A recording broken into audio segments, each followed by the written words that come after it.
কেমন লাগতেছে আপনার? হ্যাঁ, আমাদের আজকে অনেক সফলতার সাথে পিকনিকটা আমরা শেষ করলাম।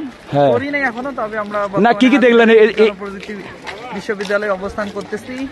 তবে আমাদের যে পিকনিকের আয়োজন, সেটা এই স্বল্প সময়ে আমরা অনেক সুন্দর একটা প্রোগ্রাম ম্যানেজ করতে পারছি। এর জন্য আমার যারা সহকারী ছিল এবং স্টুডেন্টগুলো যারা যুক্ত ছিল, সবাইকে ধন্যবাদ জানাবো। আর সেই সাথে আমাদের এই প্রোগ্রাম আমাদের মনে করেই দেয় যে কখনো পুস্তকের মধ্যেই শিক্ষা গ্রহণ করা যায় না, সৃজনশীলতার মাধ্যমেই কিন্তু। আপনি যে এই যে ভার্সিটিতে আসলেন, তা এখানে থেকে আমাদের ছোট ভাইরা, আপনার শিক্ষার্থীরা কি শিখবে, অনুপ্রাণিত হবে? আমার মোস্ট অফ দ্য স্টুডেন্টই হচ্ছে ইন্টারমিডিয়েটের সবাই। এর পরে ধাপটাই তারা হচ্ছে বিশ্ববিদ্যালয়ের সাথে লিপ্ত হবেন এবং ভালো ভালো উচ্চমানের বিদ্যালয়গুলোতে তারা ভর্তির সুযোগ গ্রহণ করবেন। তো সেই সুবাদে আমরা যেহেতু শিক্ষা সফর, শিক্ষার উদ্দেশ্যে আমরা নিয়ে আসছি এরকম একটা শিক্ষানীর পরিবেশে, যাতে হাজী দানেশ প্রযুক্তি বিশ্ববিদ্যালয়ের মতো একটা প্রতিষ্ঠান এসে শিক্ষার যে স্বাদ, সেটা তারা সবাই উপভোগ করে। ধন্যবাদ আপনাকে, সুন্দর। এটাই চেষ্টা করছি। আচ্ছা, ঠিক আছে।